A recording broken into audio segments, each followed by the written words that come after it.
Bonjour à toi et bienvenue dans le podcast Les Sentiers du Possible. Je suis Alexandra Ridou, coach certifiée et fondatrice de Randose, pour t'accompagner à cheminer vers une vie pleine de sens et d'impact.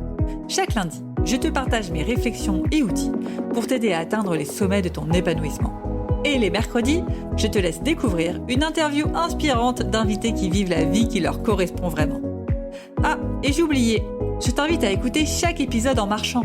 Les neurosciences l'ont démontré, marcher te permet de prendre plus de recul, de développer ta créativité et ainsi prendre les meilleures décisions pour vivre la vie qui te fait vibrer.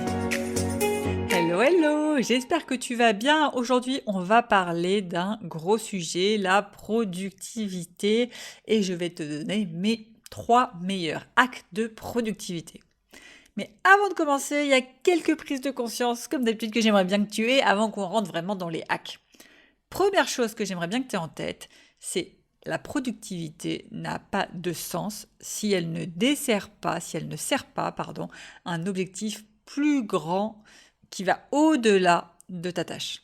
C'est-à-dire que si tu veux être productif dans quelque chose qui ne te correspond pas, dans quelque chose qui ne fait pas de sens, la productivité n'a aucun sens. Tu vas juste courir comme un petit hamster dans sa roue qui ne va nulle part et qui n'atteint pas vraiment sa mission de vie. Donc c'est vraiment important à prendre conscience que si tu cherches à optimiser, à maximiser ta productivité, fais-le en étant sûr que tu vas vers un objectif qui t'inspire, vers un objectif qui est vraiment important pour toi, pour savoir vraiment le sens derrière cette recherche de productivité et de maximisation de ton temps. Ensuite, deuxième chose que j'aimerais que tu aies bien conscience, c'est il n'y a pas de hack universel, il n'y a pas une organisation type. Le Miracle Morning, par exemple, ok, cette méthode, elle est très bien, mais elle ne convient pas à tout le monde. Si toi, biologiquement, tu as plus un chronotype qui va être de lève tard, couche tard, le Miracle Morning n'est pas du tout fait pour toi. Par contre, la philosophie derrière de commencer le matin par les tâches où tu es plus productif, etc., là, oui, ça a du sens. Mais se lever à 5h du matin, si tu n'es pas du matin, tu vas juste te faire mal, tu vas juste être dans la douleur. Donc, sache qu'il n'y a pas une organisation qui marche pour tout le monde. Il y a une organisation, par contre, qui marche pour toi, qui est bienveillante envers toi-même, qui est l'organisation qui te convient le mieux. Et c'est ça que je veux t'aider à faire aujourd'hui, à trouver cette organisation qui te correspond le mieux et pas à t'imposer un hack qui te correspond pas du tout. Donc, on va pas parler, par exemple, de faire des gros créneaux de 3 heures de productivité, parce que si toi, t'es, je sais pas, multipotentiel ou t'as un TDAH, peut-être que c'est des créneaux d'1 heure qu'il te faut de deep work, de travail profond, et après t'as besoin de 5 minutes de pause. Peut-être que tu peux faire des créneaux de 3 heures, peut-être que tu peux faire des créneaux de 6 heures. Bref, ça dépend tellement de toi que je ne vais pas rentrer dans des stéréotypes d'organisation type. Et dernière prise de conscience que j'aimerais que tu aies, c'est tu n'as pas de problème de temps, tu as surtout un problème de priorité. Et je reviendrai dessus, mais on a tous 24 heures dans la journée. On est tous égaux là-dessus. Je crois que, sauf s'il y a quelqu'un qui a réussi à hacker le temps et avoir plus que 24 heures dans une journée, on est tous égaux. Elon Musk, il a 24 heures de temps dans sa journée et il arrive à mener de front des milliers de projets. Pourquoi ? Parce que sa priorité, ce sont ses projets. Mais peut-être qu'à l'inverse, du coup, il a peut-être pas de temps pour sa famille. Je ne sais pas s'il a une famille, s'il a des enfants, mais en tout cas, de mon point de vue, il doit pas lui rester beaucoup de temps pour sa famille, et sa famille n'est sûrement pas sa priorité. Et donc, quand tu te compares à des gens qui réussissent à faire des milliards de choses, ils font des milliards de choses dans un certain domaine, parce que c'est ce qui est important pour eux. D'où l'importance de toi trouver ce qui est important pour toi, de trouver ce que tu veux maximiser et maximise là où c'est important pour toi et ne cherche pas à optimiser des choses qui ne font pas de sens pour toi. Donc voilà, maintenant qu'on a fait ce petit aparté sur les prises de conscience, laisse-moi te donner mes 3 hacks. Alors, le premier hack, il est très connu, mais en même temps, il n'y a pas de secret, il marche et là, il marche pour tout le monde, c'est la fameuse to-do list. Sans que tu sois visuel ou auditif, ta to-do list, elle peut prendre différentes formes. Mais l'idée, c'est quoi ? C'est de décharger ton mental, décharger toute cette charge mentale qui reste dans ton cerveau sur un papier, sur quelque chose qui fait que tu n'as pas besoin de perdre du temps à repenser à toutes ces choses qu'il faut que tu fasses puisque c'est écrit quelque part. Écrit, dicté à l'audio, dans un audiophone, n'importe quoi. Mais en tout cas, c'est mis quelque part, tu peux les retrouver facilement, il n'y a pas besoin de te polluer l'esprit avec. Et l'intérêt de cette to-do list, c'est quoi ? C'est pas d'avoir tous les jours 50 tâches à faire et tous les jours finir la journée en disant mince, j'ai fait une tâche parmi les 50 et je déprime parce que cette to-do list, elle ne diminue jamais. Parce que c'est un fait, cette to-do list, elle ne diminuera jamais. L'homme n'aime pas le vide. Donc dès qu'il y aura un vide dans ta to-do list, sache que tu trouveras toujours de quoi re-remplir ta to-do list pour ne pas avoir de vide. Donc c'est quoi la solution? La solution, c'est encore une fois, être clair sur ta priorité du moment numéro 1. Je sais pas, ta priorité du mois, c'est quoi? Est-ce que c'est la famille? Est-ce que c'est le boulot? Est-ce que c'est lancer ton activité? Est-ce que c'est trouver un nouveau job? Bref, trouve vraiment cette tâche prioritaire du mois. Et dans ta to-do list, regarde quelle est la tâche qui te fera avancer le plus rapidement vers ton objectif prioritaire. Et cette tâche, c'est cette tâche-là que tu dois absolument faire dans la journée. Ça s'appelle la méthode de The One Thing, pour info, de Gary Keller, qui l'explique très bien dans son livre, et je t'invite à lire son livre si le sujet t'intéresse, qui est tu vas juste perdre du temps énorme à t'éparpiller si tu n'es pas clair sur quelle est la tâche prioritaire à faire pour me rapprocher de mon objectif. Et si chaque jour, tu commences par une tâche qui est celle qui te rapproche le plus de ton objectif prioritaire du mois, tu peux être sûr qu'à la fin du mois, sans aucun souci, tu as atteint ton objectif prioritaire.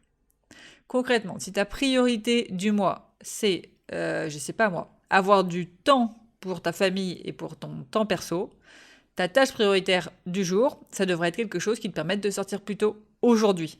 Et si chaque jour tu fais une tâche prioritaire pour pouvoir sortir plus tôt, je peux te garantir qu'au bout d'un mois, tu as revu toute ton organisation et tu finis plus tôt tous les jours sans te poser de questions. Si ta priorité c'est de changer de job, ta tâche prioritaire du jour, donc la tâche par laquelle tu commences la journée si possible, ça devrait être une tâche liée à ta recherche d'emploi. Faire son CV, rechercher les offres sur Internet, postuler ou autre. Si ta tâche prioritaire, c'est de trouver des clients ce mois-ci, la première tâche que tu devrais faire dans la journée, c'est une tâche qui concrètement t'amène des clients. Et spoiler alert, si c'est ton cas, poster sur les réseaux sociaux ne va pas t'amener directement des clients. Donc ce n'est pas une tâche prioritaire. Une tâche prioritaire, c'est vraiment aller échanger avec des potentiels clients. D'où l'importance d'avoir une to-do list pour lister toutes les tâches et vraiment prendre conscience de quelle est la tâche qui va te permettre d'atteindre ton objectif le plus rapidement possible. Donc ça, c'était mon premier hack. Deuxième hack, la matrice Eisenhower. Je ne sais pas si tu en as déjà entendu parler. Elle est ultra pratique et une fois que tu as fait ta to-do list, ça va découler tout seul. La matrice Eisenhower, c'est quoi?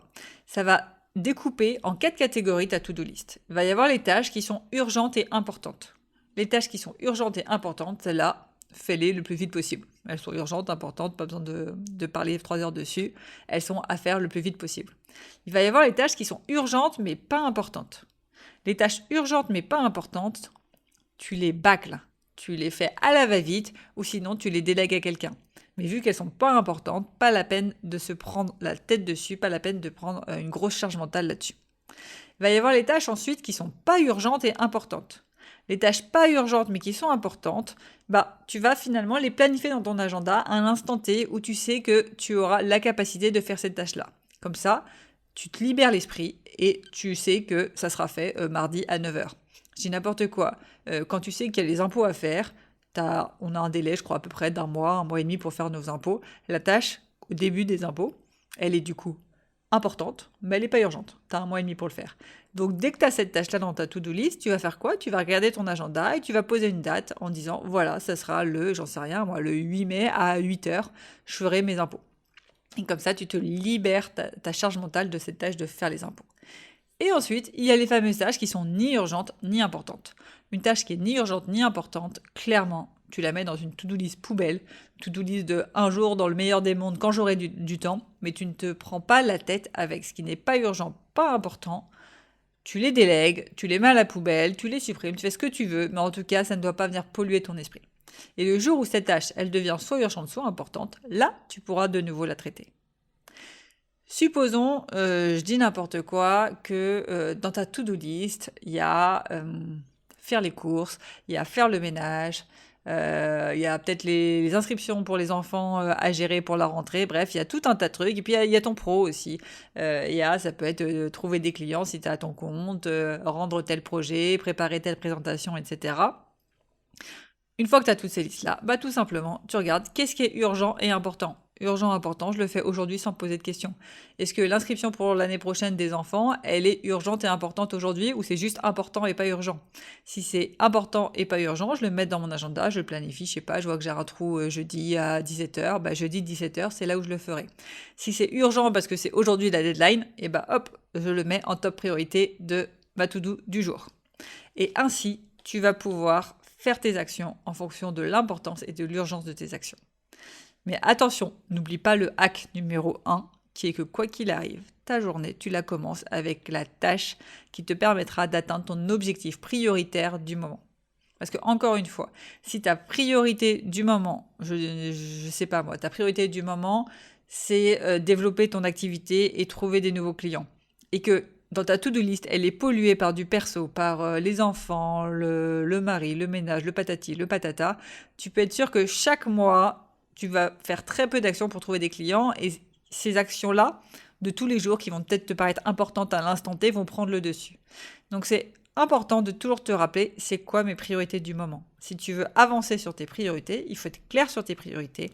Et ensuite, tu as beau avoir des tâches urgentes et importantes, les tâches qui sont pour atteindre ta priorité du mois doivent être dans la catégorie urgente et importante. Et elles doivent être faites avant les tâches urgentes et importantes qui ne sont pas ta priorité. Donc voilà, c'était une petite précision, mais ça c'est du coup le hack numéro 2. Et ensuite, le hack numéro 3, moi que je fais beaucoup et beaucoup le font, et en tout cas niveau libération de la charge mentale, mais ça enlève un poids de dingue. C'est, alors à titre personnel, je te dis ce que je fais, mais après à toi de trouver l'organisation qui te correspond le mieux. Mais moi je sais que chaque jour, je me cale 20 minutes pour toutes les tâches qui me prennent moins de 2 minutes. Tu sais, toutes ces tâches qui polluent la tête, je sais pas moi, envoyer un papier à la sécu, répondre à un message, demander à un tel s'il est disponible samedi soir, bref, toutes ces petites tâches qui s'accumulent, qui prennent moins de 2 minutes et qu'on repousse. Et bah chaque jour, moi j'ai 20 minutes dédiées dans mon agenda à toutes ces tâches qui prennent moins de 2 minutes. Et comme ça, en l'espace de 20 minutes, je vire de ma to-do list, je sais pas moi, peut-être 10 tâches qui me prennent ma charge mentale et qui, du coup, ne me prennent plus ma charge mentale pour le reste de la journée parce que je les ai killées comme ça. Ça peut être 20 minutes par jour, ça peut être 20 minutes par semaine si jamais t'as pas beaucoup de ces tâches-là qui prennent moins de 2 minutes. Je sais que moi, à titre personnel, j'ai l'impression d'en avoir énormément. Mais en tout cas, toutes ces petites tâches-là, tu te cales des créneaux spéciaux petites tâches et tu les kills, bam, bam, bam, bam, à la va-vite. Et ça te permet du coup de te libérer d'un poids de charge mentale juste en termes de nombre de tâches à faire. Donc voilà, ça c'était mon troisième petit hack. Et ensuite, j'ai un petit hack ultime bonus, c'est d'aller creuser là où tu procrastines. Si tu procrastines, ça veut dire beaucoup de choses de toi et ça veut souvent dire que tu essaies de faire des tâches qui ne te mènent pas dans la bonne direction, qui ne te mènent pas vers une vie pleine de sens et d'impact comme tu aimerais avoir. Mais je ne t'en dis pas plus. Pourquoi? Parce que ça sera l'objet d'un prochain épisode puisque je pourrais encore parler 20 minutes sur le thème de la procrastination, donc je le laisse pour plus tard. Mais sache que si tu as tendance à procrastiner des tâches, va creuser. C'est très certainement que cette tâche, elle n'est peut-être pas faite pour toi ou qu'il y a des raisons cachées derrière.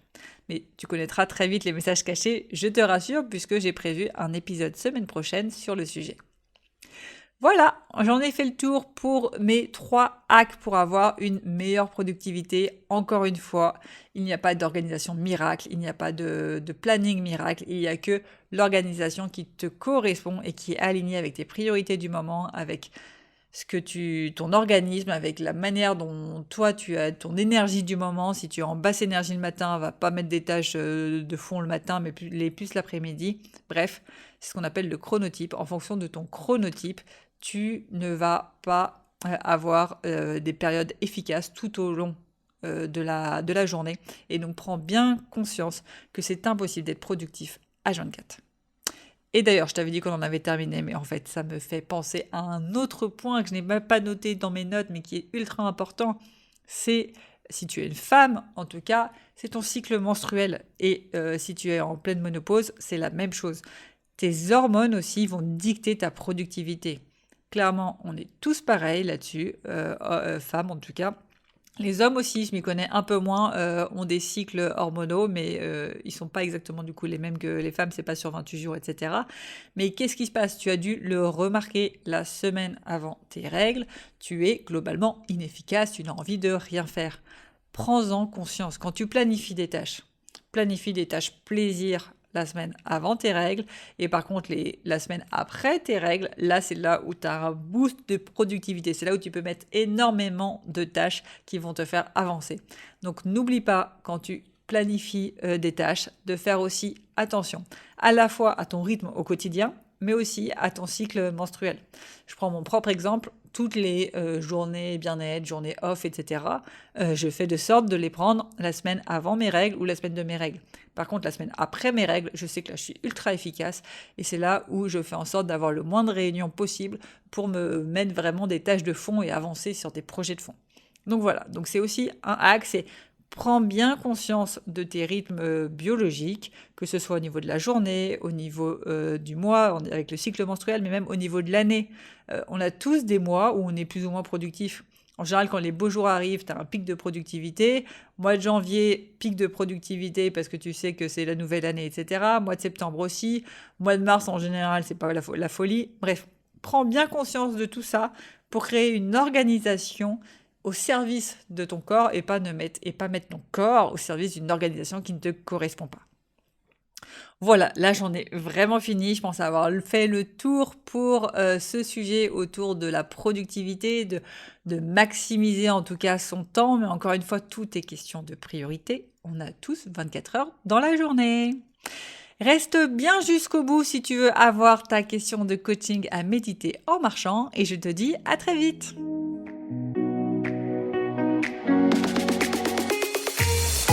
Avant de te plonger dans la question de coaching du jour, pense à rejoindre la plateforme d'exercice en ligne du podcast pour y retrouver les notes d'épisode, les questions de coaching et l'action à réaliser pour cheminer pas à pas vers une vie pleine de sens et d'impact.